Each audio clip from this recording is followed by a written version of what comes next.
साथियों, आज हमारे इस YouTube चैनल जीत एजुकेशन के माध्यम से भाषा और वर्णों से संबंधित महत्वपूर्ण प्रश्नोत्तरी जो परीक्षा की दृष्टि से बहुत ही उपयोगी और लाभदायक है, प्रस्तुत करने जा रहा हूँ। यहाँ से संबंधित कोई ना कोई प्रश्न, चाहे वह नेट की परीक्षा हो, पीजीटी टीजीटी की हो या सीटीईटी जो भाषा से संबंधित प्रश्न हो, यहाँ से अनिवार्य रूप से प्रश्न पूछे जाने की संभावना है। अतः हमने उसको ध्यान में रखकर भाषा और वर्ण से संबंधित महत्वपूर्ण 35 प्रश्न आपके सामने प्रस्तुत करने जा रहा हूँ, जिसमें पहला प्रश्न है, सरकारी कामकाज के लिए जिस भाषा का प्रयोग किया जाता है उसे क्या कहा जाता है? पहला मातृभाषा, दूसरा राष्ट्रभाषा, तीसरा राजभाषा, चौथा संपर्क भाषा। सही उत्तर हो जाएगा आपका राजभाषा। देखिए, हमारे देश में विशेष रूप से 3 प्रकार की भाषाएं होती हैं। पहला है मातृभाषा, दूसरा राष्ट्रभाषा और तीसरा है राजभाषा।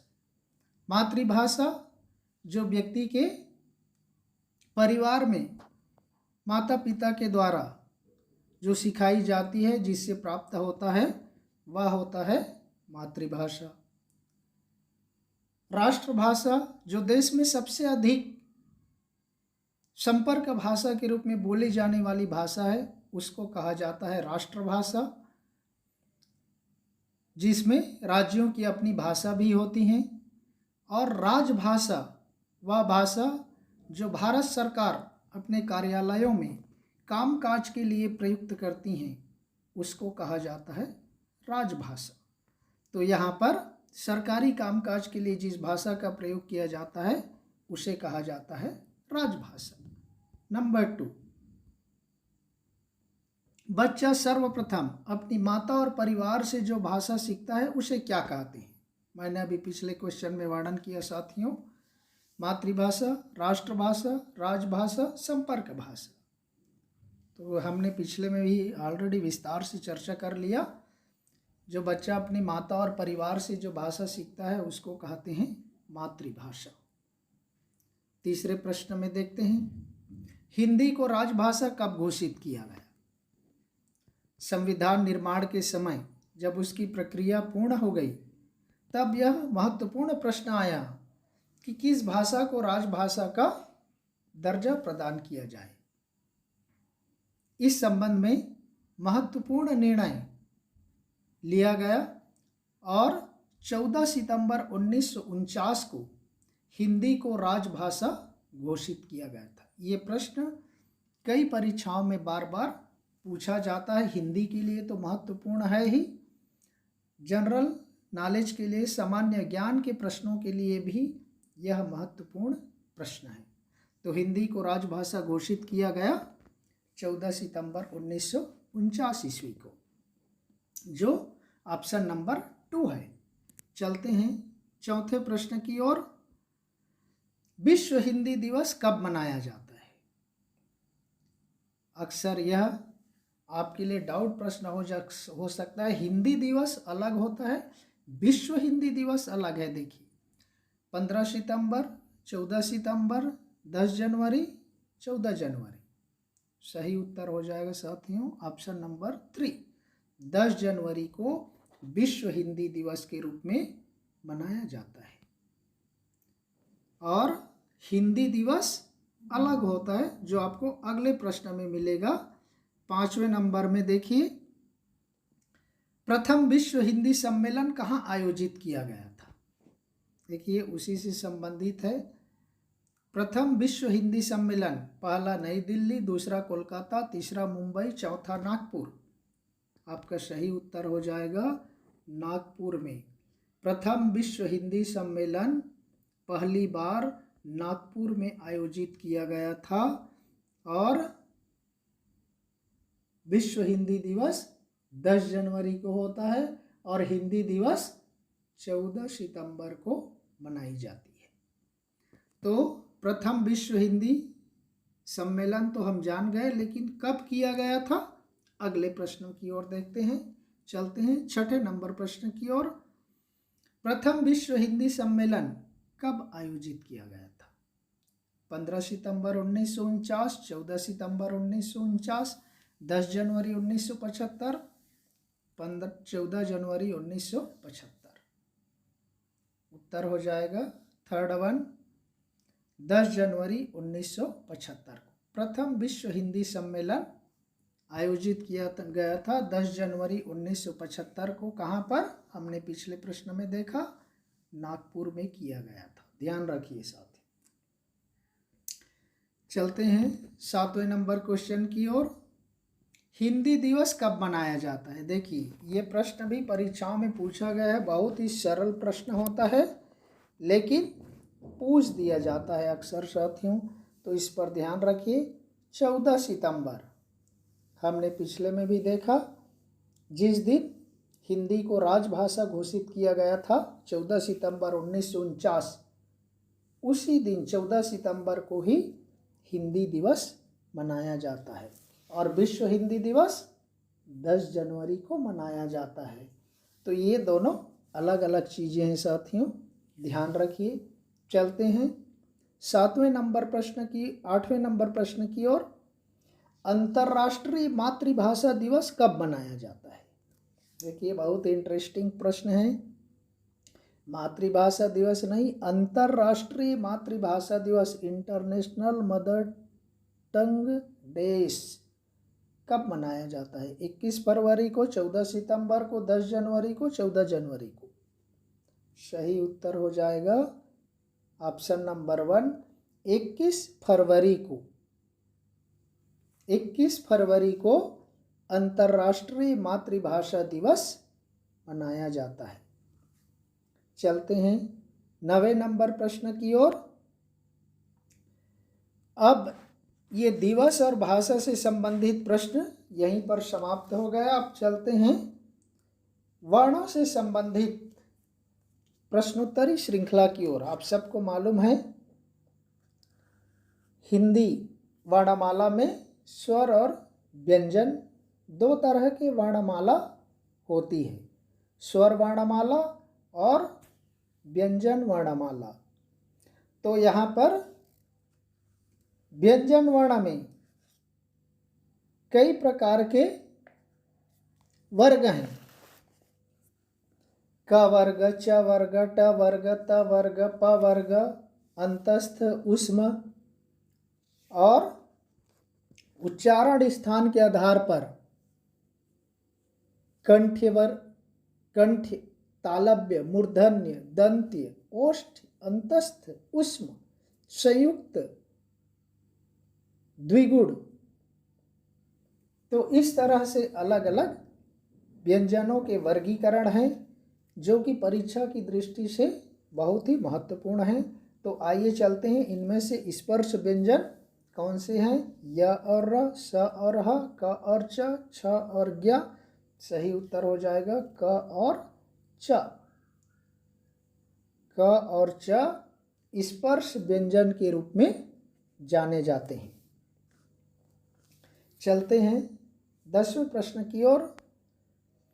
इनमें से अंतस्थ व्यंजन कौन से हैं? हमने देखा अक्सर क वर्ग से संबंधित 5 वर्ण क, ख, ग, घ, अंग, ये 5 होते हैं, ये कंठ्य व्यंजन कहलाते हैं। उसके बाद तालव्य, तालव्य में भी 5 है, 5 का वर्ग है साथ में, च, छ, ज, झ, ञ, ये तालव्य के अंतर्गत आते हैं। तीसरा है मूर्धन्य, मूर्धन्य में भी 5 है साथी, ट, ठ, ड, ढ और अड़ा। उसके बाद आता है चौथे नंबर में दंत्य, दंत्य में त, थ, द, ध और न। उसके बाद आता है ओष्ठ, 5वें नंबर पे है। ये ओष्ठ में भी 5 हैं, प, फ, ब, भ और म। ये 5 में 5-5 के क्रम से 5-5 वर्ण हैं। तो 5 पक्षे 25 वर्ण कंठ्य से ओष्ठ्य तक हो गया। उसके बाद हमारा प्रश्न है अंतस्थ, छठे नंबर में आता है अंतस्थ व्यंजन। अंतस्थ व्यंजन में साथियों 4 है, य, र, ल और व। तो आप यहाँ पर ऑप्शन में देखिए कौन कौन से हैं, य, र, ल, व। चारों में से कौन से हैं? ऑप्शन नंबर 1 में है य और र, इसलिए अंतस्थ व्यंजन हो जाएगा य और र। स और ह हो जाएगा ऊष्म व्यंजन। स जिसको हम शक्कर का स बोलते, और एक और स होता है षटकोण का स, और तीसरा स होता है, देखे हुए स स स। उच्चारण एक जैसा है लेकिन उसके वर्ण अलग अलग होते हैं, अलग अलग शब्दों में अलग अलग प्रयोग किया जाता है। और तो उसमें तीनों स शक्कर का स, षटकोण का स और सरोता या सड़क का स और ह, ये चारों होते हैं ऊष्म व्यंजन। और संयुक्त व्यंजन में आप सभी को मालूम है 4 वर्ण होते हैं। छतरी वाला छ मतलब छतरी का छ, छतरी के अच्छा छ, त्र, ज्ञ, श्र, ये होते हैं संयुक्त व्यंजन। तो अंतस्थ व्यंजन में य और र, नंबर 1 वाला ऑप्शन सही है। 11वें नंबर प्रश्न में देखते हैं इनमें से ऊष्म व्यंजन कौन है? जो अभी मैंने आपको पिछले में विस्तार से बता दिया। 7वें क्रम में आता है। 6ठे नंबर में देखे हमने अंतस्थ व्यंजन य, र, ल, व, और 7वें क्रम में आता है ऊष्म व्यंजन जो तीनों स और ह होते हैं। तो यहाँ पर देखिए कौन से ऑप्शन में स और ह आ रहे हैं साथियों। दूसरे नंबर ऑप्शन में स और ह है, इसलिए ऊष्म व्यंजन का नंबर 2 विकल्प सही हो जाएगा, स और ह। चलते हैं 12वें नंबर प्रश्न की ओर। इनमें से संयुक्त व्यंजन कौन से हैं? 8वें नंबर पे आता है साथियों संयुक्त व्यंजन जो 4 होते हैं। संयुक्त व्यंजन देखिए क्षत्रिय जो लिखते वो क्षत्रिय का छ होता है, सामान्य छ अलग है, क्षत्रिय छ, त्र, ज्ञ और श्र, ये इस तरह से 4 वर्ण संयुक्त व्यंजन के रूप में जाने जाते हैं। और इसलिए संयुक्त व्यंजन कहा जाता है क्योंकि इसमें 2 वर्णों के मेल से शब्द बनते हैं, वर्ण बनते हैं, इसलिए इनको कहा जाता है संयुक्त व्यंजन। तो इसलिए यहाँ पर देखिए य और र हमने देख लिया किस में आ गया, अंतस्थ में। स और स ऊष्म में आ गया। क और च आ गए स्पर्श व्यंजन में, और छ और ज्ञ आ जाएगा संयुक्त व्यंजन में। तो इस तरह से साथियों हमारा चौथा वाला ऑप्शन छ और ज्ञ संयुक्त व्यंजन है, बाकी सभी अलग अलग हैं। चलते हैं 13वें नंबर प्रश्न की ओर।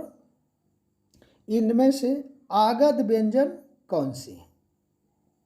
आगध व्यंजन, आगध या विदेशी व्यंजन या अरबी फारसी के वर्ण भी इसको कहा जाता है साथियों। कई तरह से पूछा है, आगध को विदेशी व्यंजन या विदेशी वर्ण भी कहा जाता है, आगध भी कहा जाता है, और उर्दू फारसी के वर्ण भी कहा जाता है। तो इनमें से आगध में देख लीजिए य और र, ज और फ, नुक्ता वाला है देखिए क और च, छ और ज्ञ। सही उत्तर हो जाएगा साथियों दूसरा नंबर ऑप्शन जो ज और फ जो नुक्ता वाला है, ये दोनों ही क्या है, आगत व्यंजन कहे जाते हैं। और इसमें से आ ऊपर में हाफ चंद्र बिंदी होता है, वो आ को भी माना जाता है आगत व्यंजन। आगत व्यंजन वास्तव में 3 होते हैं, आ, ज, फ। जैसे डॉक्टर लिखा जाता है, उसके लिए आ शब्द का प्रयोग किया जाता है। जैसे डॉक्टर, उसमें हाफ चंद्र बिंदी होता है, वैसे आ में हाफ चंद्र बिंदी होता है। नुक्ता वाला ज और नुक्ता वाला फ, ये तीनों वर्ण को आगत व्यंजन कहा जाता है। उर्दू फारसी के वर्ण कहा जाता है या विदेशी वर्ण कहा जाता है, जो हिंदी में समाहित है। चलते हैं 14वें नंबर प्रश्न की ओर। इनमें से पंचम वर्ण कौन से हैं? ऑप्शन को देखने से ही आपको पता चल जाएगा, क्योंकि सारे ऑप्शन का मैंने विस्तार से वर्णन कर दिया। य और र कौन सा है, स और ह कौन सा है, न और म, छ और ज्ञ। ये तीनों भी जान गए तो चौथा अपने आप आ जाता है। य और र क्या बन गया, अंतस्थ बन गया। स और ह ऊष्म व्यंजन बन गया। छ और ज्ञ संयुक्त व्यंजन बन गया। तो पंचम वर्ण कौन से हो जाएंगे साथियों? न और म हो जाएगा, जो क वर्ग, च वर्ग, ट वर्ग, त वर्ग और प वर्ग, ये 5 वर्ग का जो अंतिम वर्ण होता है, जैसे क, ख, ग, घ, अंगा, अंगा हो गया। च, छ, ज, झ, निया, निया हो गया। ट में ट, ठ, ड, ढ, अड़ा, अड़ा हो गया। त वर्ग में त, थ, द, ध, न, न हो गया। और पांचवा प वर्ग में प, फ, ब, भ, म, यहाँ पर म हो गया। तो पंचम वर्ण में कौन कौन से शामिल हो गए साथियों? जो जिनको नासिक के व्यंजन जो नाक से उच्चारित होता है, अंग, निया, अड़ा, न, म, ये पांचों को ही कहा जाता है पंचम वर्ण, जो नासिक ध्वनि व्यंजन है। इसलिए यहाँ पर ऑप्शन में देखिए न और म तीसरे ऑप्शन में आया है, इसलिए तीसरा ऑप्शन न और म हो जाएगा पंचम वर्ण। चलते हैं 15वें नंबर प्रश्न की ओर। निम्नलिखित में कंठ गले से उच्चारित होने वाले व्यंजन कौन से हैं? देखिए कंठ मैंने शुरू में ही आपको बता दिया था, कौन कौन से कंठ से आ जाएगा। कंठ व्यंजन में हमारा व्यंजन वर्ण का 5 प्रथम वर्ण क, ख, ग, घ, अंग, इन पांचों को कहा जाता है कंठ्य वर्ण। तो यहाँ पर देखिए ऑप्शन में ऑप्शन नंबर 3 क और ख आया है, ये कंठ्य। इसके उच्चारण में देखिए, जब हम क ख उच्चारित करते हैं तो इसकी जो स्वर है वो गले से निकलती है, कंठ से निकलती है, इसलिए इसको कहा जाता है कंठ्य व्यंजन या गले से उच्चारित होने वाले व्यंजन कहा जाता है। और इसको क वर्ग भी कहा जाता है, कंठ्य व्यंजन भी कहा जाता है। 5 कौन कौन से? क, ख, ग, घ और अंगा। चलते हैं 16वें नंबर 16th क्वेश्चन की ओर। निम्नलिखित में तालव्य तालु से उच्चारित होने वाले व्यंजन कौन से हैं? हमने देखा पहला कंठी व्यंजन, जस्ट उसके बाद दूसरा होगा तालव्य या तालु से उच्चारित होने वाले व्यंजन, जो दूसरा प्रकार है। तो हमने अंगा पे छोड़ा था, क, ख, ग, घ, अंगा। अब उसके नीचे आ जाओ च वर्ग, च वर्ग भी कहा जाता है और तालव्य भी कहा जाता है। इसमें भी 5 वर्ण हैं, च, छ, ज, झ, ञ। ये 5 वर्ण तालव्य तालु से उच्चारित होते हैं। आप उच्चारण करके देख लीजिए, आपका जीभ ऊपर के तालु को टच करता है, छूता है, इसलिए इनको तालव्य व्यंजन कहा जाता है। उच्चारण करके देख लीजिए, च छ, जीभ का भाग ऊपर के तालु को टच करता है, इसलिए इनको कहा जाता है तालव्य या तालु से उच्चारित होने वाले व्यंजन।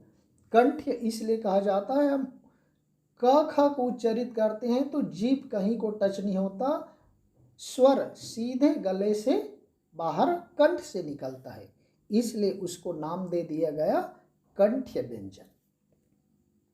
तो यहाँ पर उत्तर हो जाएगा च और छ वर्ण, जो कि पहला नंबर ऑप्शन है, तालव्य या तालु से उच्चारित होने वाले व्यंजन है। चलते हैं 17th क्वेश्चन की ओर। निम्नलिखित में मूर्धन्य तालु के अगले भाग से उच्चारित होने वाले व्यंजन कौन से हैं? मूर्धन्य हमने देखा, पहला कंठ, दूसरा तालव्य। ये अक्सर परीक्षाओं में बारीकी से पूछ देने पर व्यक्ति घबरा जाता है और उसका उत्तर नहीं दे पाता। हम तो जानते हैं स्वर और व्यंजन कौन है, लेकिन हम उसके विस्तार में जाते हैं, उसकी गहराई में जाते हैं, वर्णों की वैज्ञानिकता की बात करते हैं, तो इस तरह के उसमें छोटे छोटे प्रकार पाए जाते हैं। किसको कंठ्य बोलते, किसको तालव्य बोलते, किसको ह्रस्व बोलते, किसको दीर्घ बोलते, किसको अल्प प्राण बोलते, किसको महाप्राण बोलते। हम उन सारे प्रश्नों के बारे में इस भाषा और वर्णों से संबंधित प्रश्नोत्तरी में एक एक करके चर्चा कर रहे हैं। देखिए, अब ध्यान से सुनते जाइए साथियों। मूर्धन्य तालु के अग्र भाग से उच्चारित होने वाले व्यंजन कौन से हैं? य और र, स और ह, क और ख, ट और ठ। उत्तर हो जाएगा साथियों ट और ठ। इसमें भी 5 हैं, ट, ठ, ड, ढ और अड़ा। ये इस तरह से 5 वर्ण ट वर्ग से आते हैं, मूर्धन्य व्यंजन वर्ण के रूप में जाने जाते हैं। चलते हैं 18वें नंबर प्रश्न की ओर। निम्नलिखित में दंत्य दांतों से उच्चारित होने वाले व्यंजन कौन से हैं? 4th वन में देखिए साथियों, पहला कंठ, दूसरा तालव्य। आप याद करते जाइए, इस तरह से आपको आसानी से याद हो जाएगा और इससे संबंधित कोई भी प्रश्न आए तो आसानी से उत्तर दिया जा सकता है, या जोड़ी बनाओ मैच करने के लिए आजकल प्रश्न दे दिया जाता है, इवन नेट की परीक्षाओं में भी या किसी भी परीक्षाओं में आपको ये सब मालूम है तो आसानी से इसके उत्तर दे सकते हैं। तो दंत्य व्यंजन में देखिए कौन से हैं? त वर्ग आता है। 4थे नंबर देखिए, इसको सरल शब्दों में क्या कहा जाता है? 5 वर्ग होते, क, च, ट, त, प। सब में 5-5 है, 5 × 5 = 25, 5 × 5 25 वर्ण सीधे आ जाते, बाकी 4 आ जाता है उसके नीचे वाले में।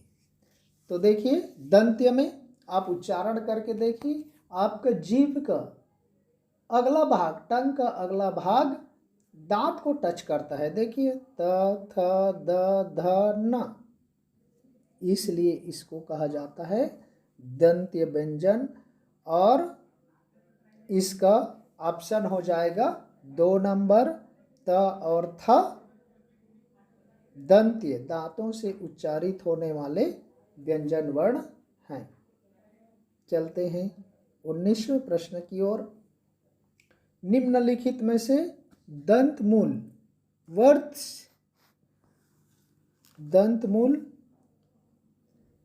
वर्त से उच्चारित होने वाले व्यंजन कौन से हैं? दंतमूल से देखिए, दंतमूल जिसको यहाँ पर अंतस्थ व्यंजन जिसको हम कह सकते हैं, ये व्यंजन इसके अंतर्गत आते हैं दंतमूल से। जैसे य, र, ल, व अंतस्थ व्यंजन भी कहते हैं इनको। दंतमूल जिसको कहा जाता है, इसके अंतर्गत देखिए साथियों, ये भी 4 वर्ण होते हैं, य, र, ल और व। इसको अंतस्थ व्यंजन भी कहा जाता है, जो छठे नंबर पर आता है। तो इसका ऑप्शन है नंबर 1 र और ल। दंतमूल वर्त कहा जाता है, वर्त से उच्चारित होने वाले व्यंजन हैं र और ल। चलते हैं 20वें नंबर प्रश्न की ओर। इसमें एक शायद छूट गया है साथियों, ओष्ठ व्यंजन भी होता है। ओष्ठ व्यंजन में भी 5 हैं और इसमें हैं प, फ, ब, भ और म। देखिए इसके उच्चारण में हमारे दोनों होंठ, ऊपर नीचे के दोनों होंठ मिलते हैं इसके उच्चारण में, इसलिए इसका नाम दे दिया गया ओष्ठ। आप उच्चारण करके देख लीजिए, प, फ, ब, भ, म। दोनों ओठ जुड़ रहे हैं इसके उच्चारण में, इसलिए इनको कहा जाता है ओष्ठ व्यंजन, जो शायद इस प्रश्न में समाहित नहीं हो पाया है, इसलिए इसको भी ध्यान रख लीजिए। 20वें नंबर प्रश्न में देखिए, नासिका, नासिक्य से उच्चारित होने वाले व्यंजन कौन से हैं? पिछले में हमने बताया है, आपको याद आ जाना चाहिए। य और र, त और थ, म और अड़, छ और ज्ञ। सही उत्तर हो जाएगा साथियों म और अड़ा, जिसको हमने पंचम वर्ण बताया था, याद कीजिए।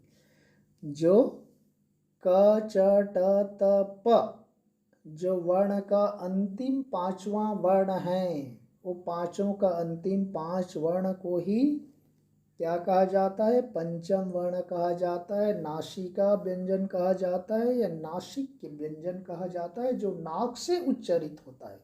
आप देख लीजिए, अंग, निया, अड़ा, न, म, ये नाक से उच्चारित हो रहा है, इन्हीं को ही पंचम वर्ण कहा जाता है साथियों।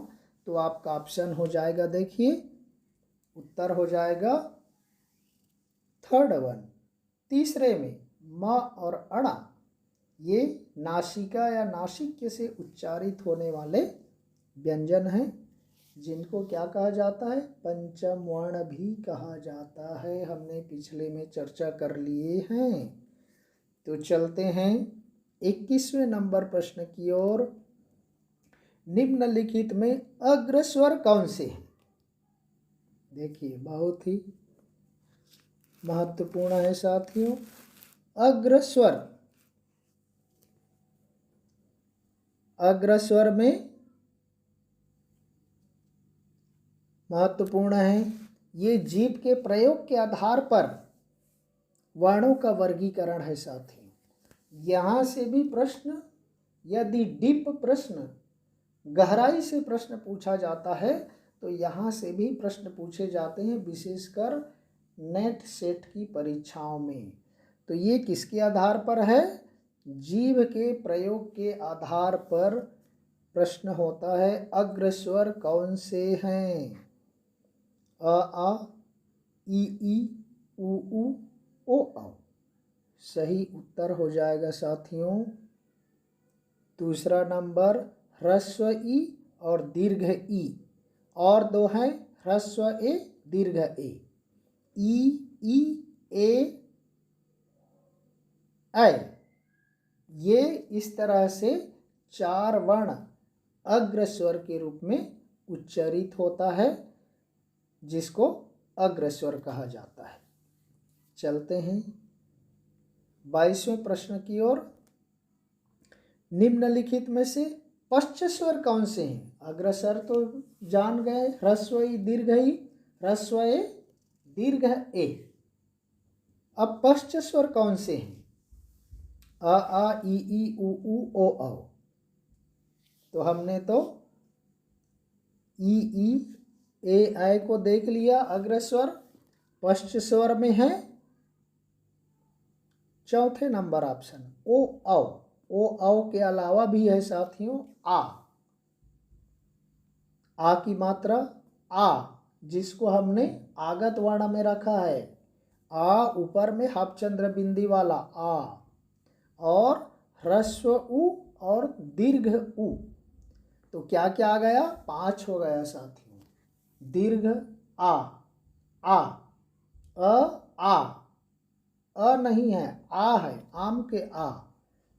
ह्रस्व उ, दीर्घ उ, ओ, औ, और आ जो आगत वाला आ है, आ के ऊपर में हाफ चंद्र बिंदी, ये वाला वर्ण भी पश्च स्वर में आता है। तो ऑप्शन हो जाएगा हमारा चौथा वाला, कौन से? ओ, औ, पश्च स्वर के अंतर्गत आता है। चलते हैं 23वें नंबर प्रश्न में। मध्य स्वर कौन सा है?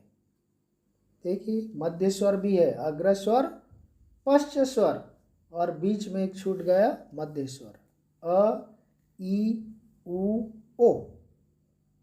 सही उत्तर हो जाएगा साथियों अ। वर्णमाला का प्रथम वर्ण है अ, स्वर वर्ण की दृष्टि से भी और वर्णमाला की दृष्टि से भी अ वर्ण प्रथम वर्ण है, और इस वर्ण का उच्चारण जीभ के अग्रभाग के आधार पर मध्य स्वर होता है, इसलिए ऑप्शन नंबर 1 अ मध्य स्वर है। तो इस तरह से जीभ के प्रयोग के आधार पर ये हो गया। नेक्स्ट में हम देखेंगे मुख द्वार, मुख विवर से खुलने के आधार पर कौन कौन से वर्ण आते हैं। चलते हैं 24वें नंबर क्वेश्चन की ओर। निम्नलिखित में विवृत स्वर कौन सा है? देखिए, विवृत स्वर जिन स्वरों के उच्चारण में मुख द्वार पूरा खुलता है उनको कहा जाता है विवृत स्वर। क्या होता है? जिन स्वरों के उच्चारण में मुख का द्वार यानी मुंह पूरा खुल जाता है। किसमें? आप ऑप्शन में देख ले साथियों, किसमें खुलता है? अ, ई, उ, आ। देखिए किसमें खुल गया? चौथे नंबर ऑप्शन आ में खुल गया। देखिए, पहला ऑप्शन अ में नहीं खुल रहा है, दूसरा ई में नहीं खुल रहा है, तीसरा उ में नहीं खुल रहा है, लेकिन चौथे नंबर आ में देखिए आपका मुंह का द्वार पूरा खुल रहा है। तो विवृत स्वर कौन सा हो गया? चौथा ऑप्शन आ हो गया। चलते हैं 25वें नंबर क्वेश्चन की ओर। निम्नलिखित में अर्धविवृत स्वर कौन से हैं? हमने देखा विवृत स्वर, अर्धविवृत स्वर। अर्धविवृत स्वर में भी देखिए जिसमें स्वरों के उच्चारण में मुख द्वार आधा खुलता है, पूरा नहीं। तो इसका उत्तर हो जाएगा, ऑप्शन देख लीजिए, अ दीर्घ ए, ई दीर्घ ई, उ दीर्घ उ, ओ अंग। सही उत्तर हो जाएगा साथियों पहला नंबर ऑप्शन अ और दीर्घ ए अर्धविवृत स्वर कहलाते हैं। इसमें और है साथियों ओ और आ, जो आगत वाला आ है, और औ वाला स्वर भी अर्धविवृत स्वर में शामिल है। कौन कौन से?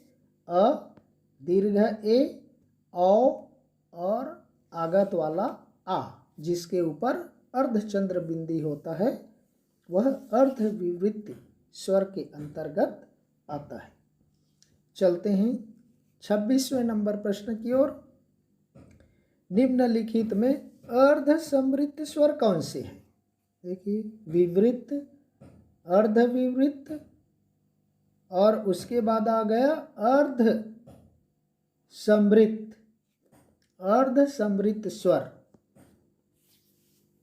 ऑप्शन देखिए, अ, ई, ए, ओ औ। अर्धसमृत स्वर क्या हो जाएगा? ऑप्शन नंबर 3 ए, ह्रस्व ए और ओ, ये दोनों ही अर्ध समृद्ध स्वर कहलाते हैं। अर्ध समृद्ध स्वर में जिन स्वरों के उच्चारण में मुख द्वार आधा बंद रहता है, ए, ओ, देखिए उच्चारण करके देखिए, ह्रस्व ए आधा खुलता है, ओ, तो जिन स्वरों के उच्चारण में मुख का भाग आधा बंद रहता है अर्थात आधा खुलता है, उन स्वर वर्णों को कहा जाता है अर्ध समृद्ध स्वर। और इसमें ऑप्शन हो जाएगा थर्ड वन, ए और ओ। चलते हैं 26 के बाद 27वें नंबर प्रश्न की ओर। निम्नलिखित में समृद्ध स्वर कौन से हैं? समृद्ध स्वर देखिए यहाँ पर मुख द्वार मुख विवर के खुलने के आधार पर स्वर वर्णों के 4 भेद हैं, विवृत, अर्धविवृत, अर्धसमृद्ध, समृद्ध। और उच्चारण स्थान के आधार पर आप सबको मालूम है ह्रस्व और दीर्घ। जीभ के प्रयोग के आधार पर हमने देखा अग्रस्वर, मध्यस्वर, पश्चस्वर। तो आप चलते हैं समृद्ध स्वर कौन से हैं? अ आ, ई उ ओ औ। यहाँ पर हमने आपकी सुविधा के लिए जितने स्वर 4 वर्ण हैं वो चारों को दे दिए हैं साथी। ऑप्शन नंबर 2 और 3 ये समृद्ध स्वर कहलाते हैं। कौन कौन से? ह्रस्व ई, दीर्घ ई 2 नंबर ऑप्शन, और 3 नंबर ऑप्शन ह्रस्व उ, दीर्घ उ। ये क्या है? समृद्ध स्वर है। आप देख लीजिए विवृत स्वर जिसमें पूरा मुख खुलता है आ हो जाता है।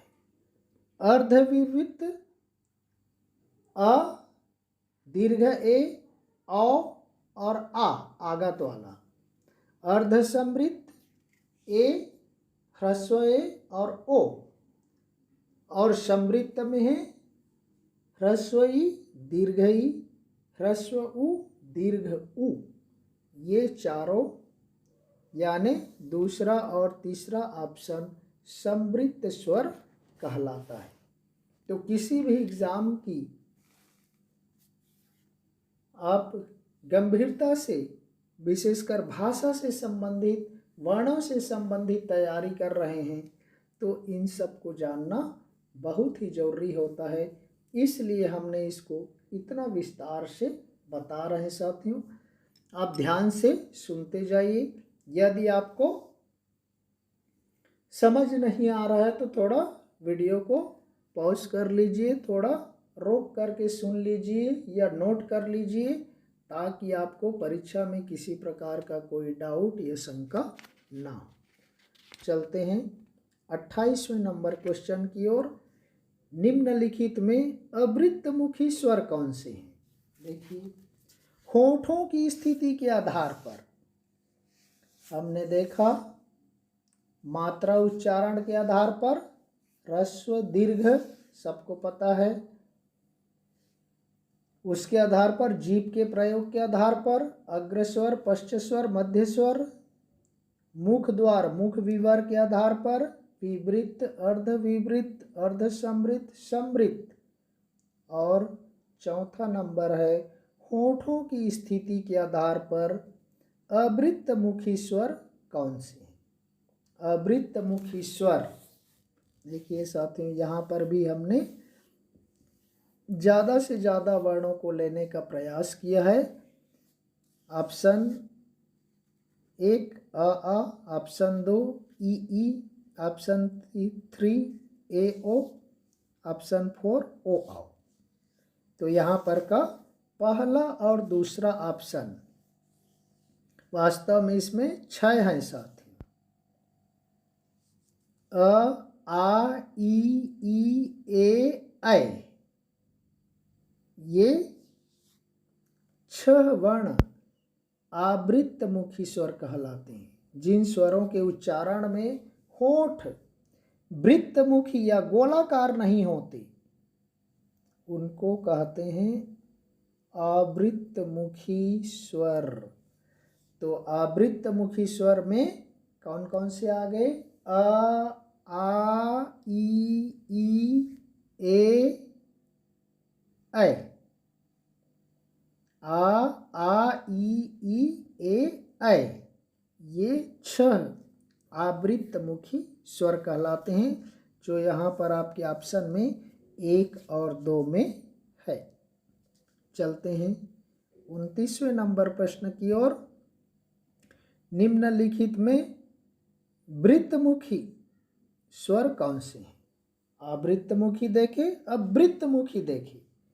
अब वृत्तमुखी में जो बच गया स्वर आप वो रख लीजिए निश्चित रूप से। आ से यहाँ तक में अंग और आहा को छोड़ दीजिए, वह अयोगवाह कहा जाता है। इनको अंग और आहा को क्या कहा जाता है? अयोगवाह कहा जाता है साथियों। और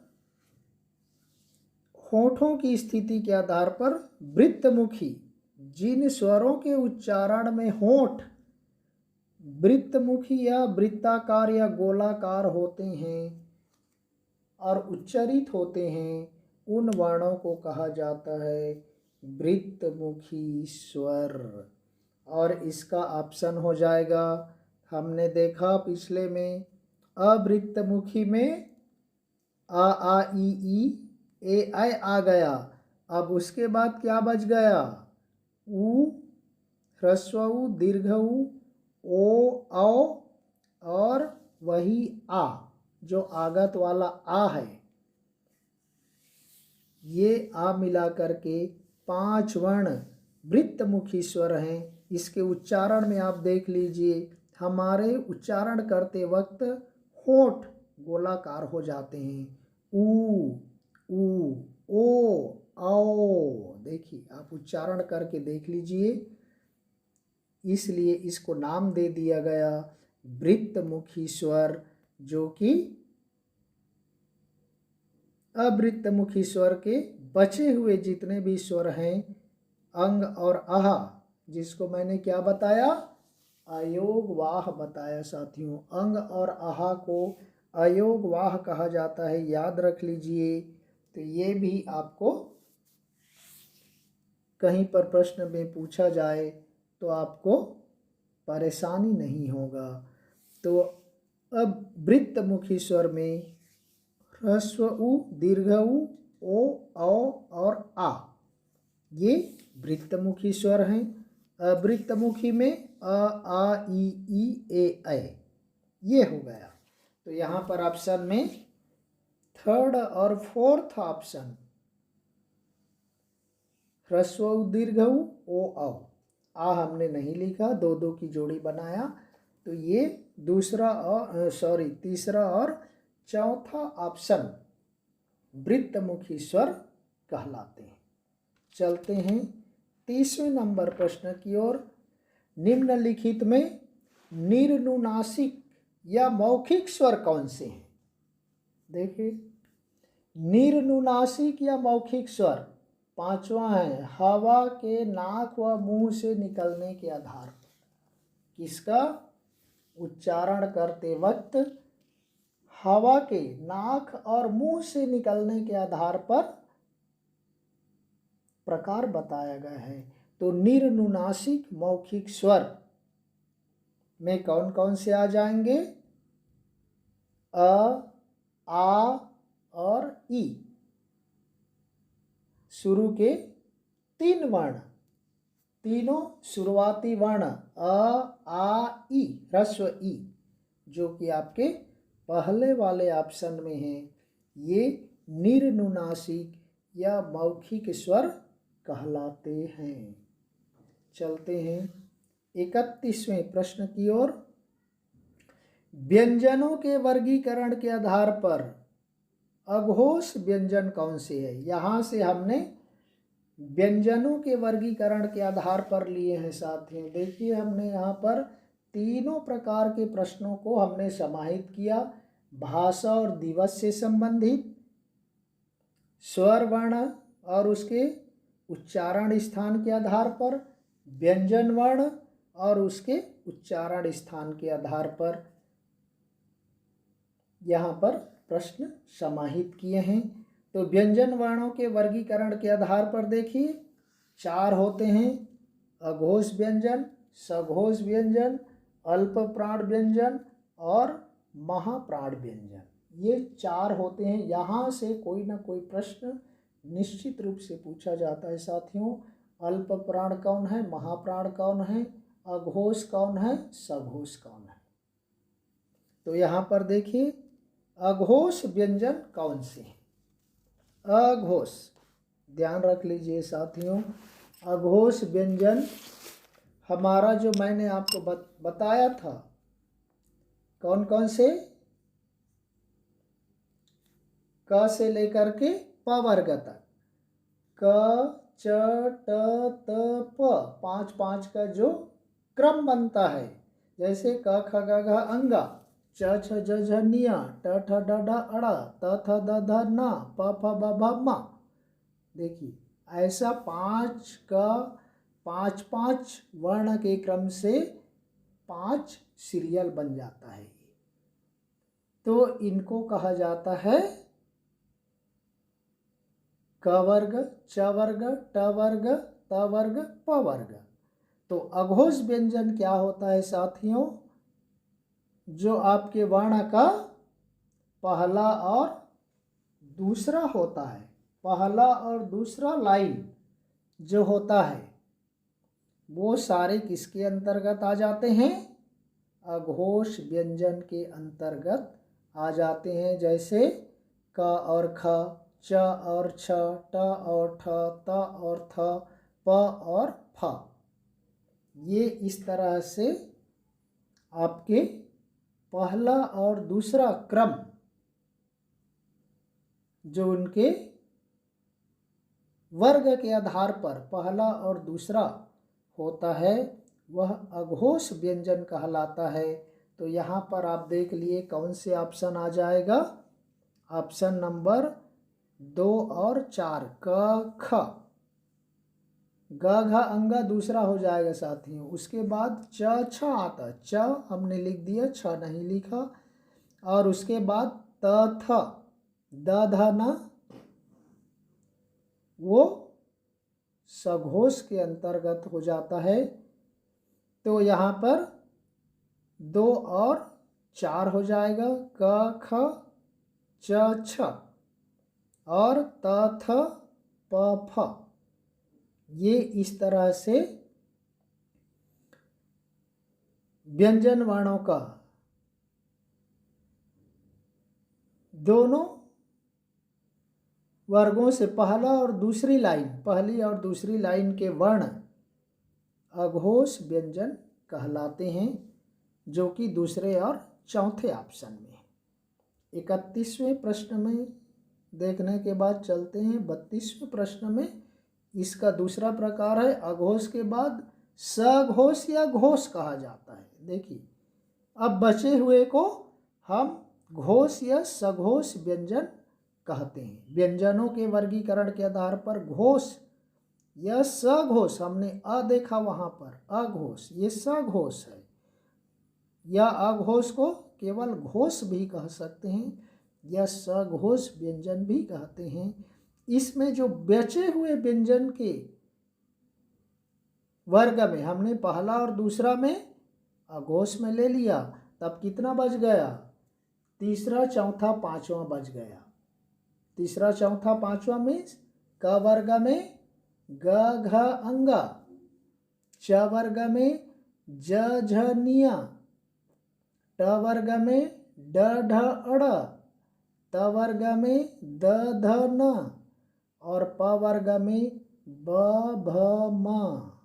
ये कितना हो गया, 5 × 3, 15 वर्ण किसके अंतर्गत आते हैं, घोष या सघोष व्यंजन के अंतर्गत आते हैं, जो वर्ग का तीसरा चौथा पांचवा, बहुत सरल है, तीसरा चौथा और पांचवा वर्ग क्या होता है? घोष व्यंजन कहलाता है या सघोष कहलाता है। पहला और दूसरा अघोष व्यंजन कहलाता है। अब ध्यान रख लीजिए, पहला दूसरा अघोष, तीसरा चौथा पांचवा ये घोष या सघोष व्यंजन होता है। इसमें देखिए हमने यहाँ पर लिख दिया ग घ अंग, ड ढ अड़, ब भ म, ये तीनों है साथियों, केवल क ख च नहीं है। क ख किसके अंतर्गत आ गया? च अघोष के अंतर्गत आ गया वो। बाकी तीनों ऑप्शन नंबर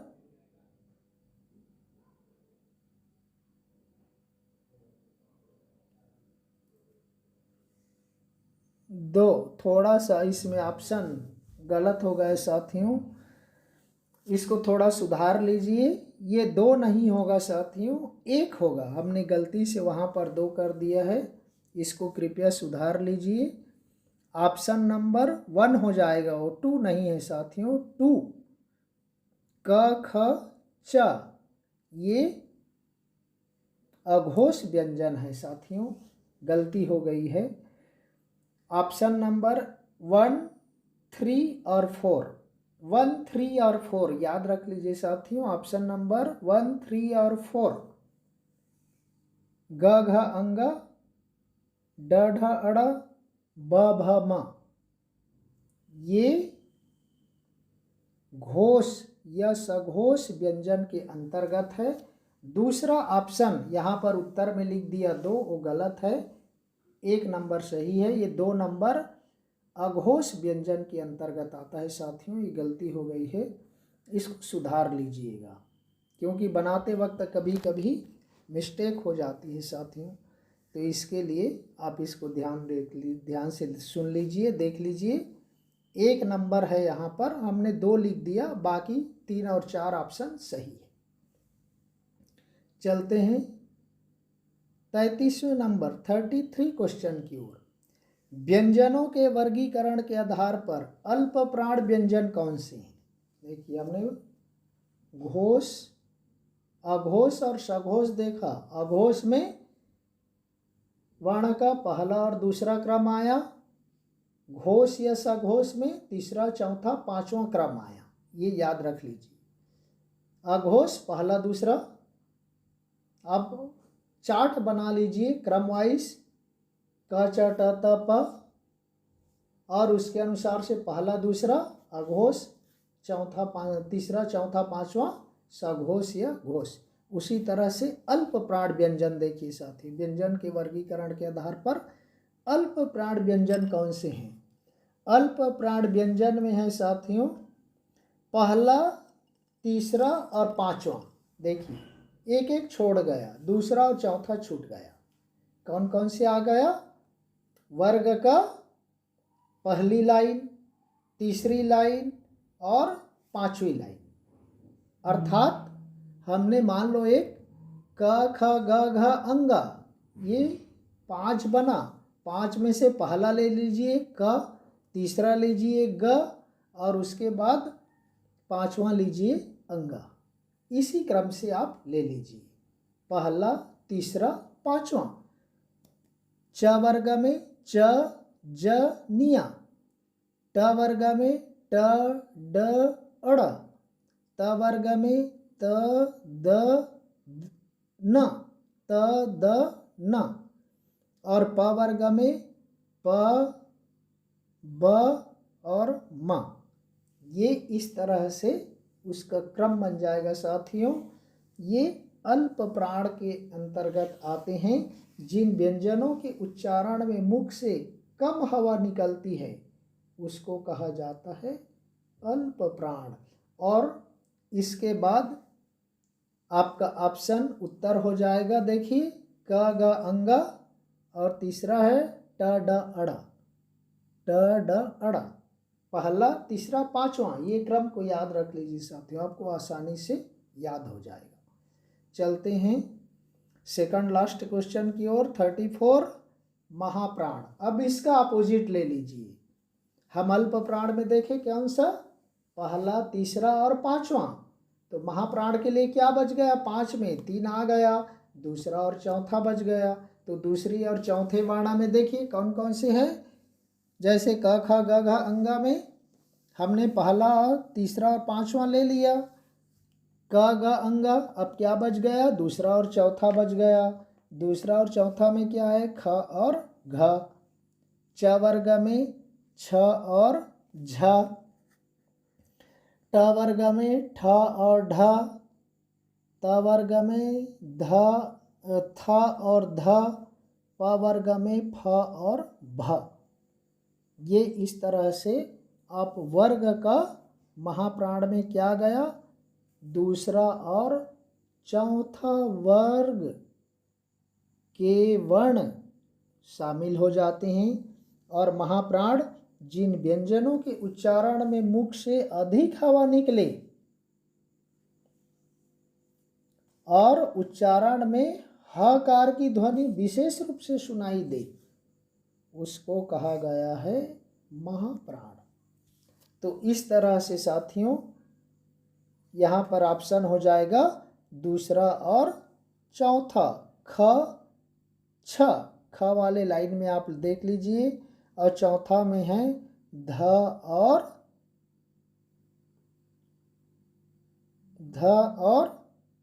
भ।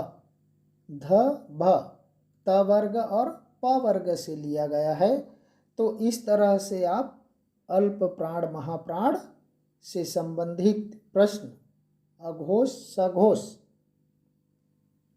अघोष में क्या बताया? पहला और दूसरा। सघोष या घोष में तीसरा चौथा पांचवा, पहला दूसरा हो गया। तो अल्प प्राण में पहला तीसरा पांचवा, महाप्राण में दूसरा और चौथा। तो इस तरह से आप ये सारे क्रम याद रखेंगे तो यहाँ से कोई भी प्रश्न, चाहे वह अघोष का प्रश्न हो या घोष का हो या अल्प प्राण का हो या महाप्राण का हो, आसानी से इसके उत्तर दे सकते हैं साथियों। तो चलते हैं आज के 35वें और अंतिम प्रश्न की ओर। देखते हैं क्या है। निम्नलिखित में द्विगुण व्यंजन कौन से हैं? अंगा अड़ा, नामा ड ड ढ। देखिए वो ड नहीं, ढ।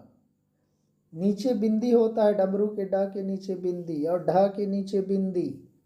स और श। आपका उत्तर हो जाएगा थर्ड वन ऑप्शन, ड जिसके नीचे बिंदी है और ढ जिसके नीचे बिंदी है। ये दोनों ड ढ ढ, ये गढ़ जैसे लिखने में प्रयोग किया जाता है। तो इस तरह से इन वर्णों को द्विगुण व्यंजन कहा जाता है। और अयोगवाह मैंने बताया किसको कहा जाता है? अंग और आहा को कहा जाता है। इस तरह से हमारे सामने व्यंजन वर्णों का वर्गीकरण 10 प्रकार से हो गया साथी। पहला कंठ्य, दूसरा तालव्य, तीसरा मूर्धन्य, चौथा दंत्य, पांचवा ओष्ठ्य, छठवां अंतस्थ, सातवां उष्म, आठवां संयुक्त व्यंजन, नौवां द्विगुण व्यंजन जो आपके अभी प्रश्न में है। देखिए द्विगुण व्यंजन ढ़ और ढ़ ये दो, और अयोग वाह अंग और आहा। ये इस तरह से यहाँ पर वर्णों का वर्ग बनाया गया है। क वर्ग में कंठ्य वर्ण, कंठ्य में क ख ग घ अंग सुन लीजिए। तालव्य में च छ ज झ निया, मूर्धन्य में ट ठ ड ढ अड़ा, दंत्य में त थ द ध न, ओष्ठ्य में प फ ब भ म। ये पाँच के क्रम में बनते हैं। और ये लास्ट पांचों अंगा निया अड़ा नामा, इनको ही पंचम वर्ण कहा जाता है। हमने प्रश्नों में डिस्कशन चर्चा कर लिए हैं। और छठा नंबर है अंतस्थ, यहाँ से 4 4 हो जाता है। अंतस्थ यानी य र ल व ये हो जाता है। ऊष्म व्यंजन में 4 हो जाते हैं तीनों स, शक्कर का स, षटकोण का स, सरोता का स और ह। संयुक्त व्यंजन में छत्री के अक्ष त्र ज्ञ श्र ये हो जाते हैं। और द्विगुण व्यंजन में जो आपके यहाँ ऑप्शन 35 क्वेश्चन में है, देखिए ढ़ और हड़ गढ़ जैसे लिखने में प्रयोग किया जाता है। ये तीसरा नंबर ऑप्शन हो गया। 2 है इसमें और अयोग वाह अंग और अह ये इस तरह से इसके कुछ लोग अंग और अह को स्वर नहीं मानते, इसलिए हमने उसका कोई नंबर नहीं दिया, लेकिन याद करने की दृष्टि से आप किसी भी तरीके से आपको याद होना चाहिए। तो इस तरह से आप वर्णों का वर्गीकरण करके उसके नाम के साथ याद रख लेंगे तो कौन सा अघोष है, कौन सा सघोष है, कौन सा अल्प प्राण है, कौन सा महाप्राण है, कौन सा ह्रस्व है, कौन सा दीर्घ है, कौन अग्रस्वर पश्चस्वर, हमने सभी पूरे विस्तार से चर्चा कर ली साथियों। तो इस तरह से हमने यहाँ पर देखिए आपको चित्र में भी यहाँ पर उसी का चित्र डाल दिया गया है। मुख के उच्चारण के आधार पर वर्णों का वर्गीकरण। तो इस तरह से हमने परीक्षा की दृष्टि से महत्वपूर्ण 35 प्रश्न, इसके अतिरिक्त और भी हम जोड़ चुके हैं, विस्तार से बताए हैं। उसको यदि देख लें, सुन लें और बार बार सुन करके उसको याद कर लें तो भाषा और वर्ण से संबंधित यहाँ से एक भी प्रश्न नहीं छूट पाएगा और आपको निश्चित रूप से फायदा होगा, जो कि कोई भी प्रतियोगी परीक्षा के लिए बहुत ही महत्वपूर्ण है। तो साथियों, हम इस वीडियो को यहीं पर समाप्त करते हैं। फिर किसी दूसरे वीडियो के साथ मिलेंगे। तब तक के लिए धन्यवाद। जय हिंद।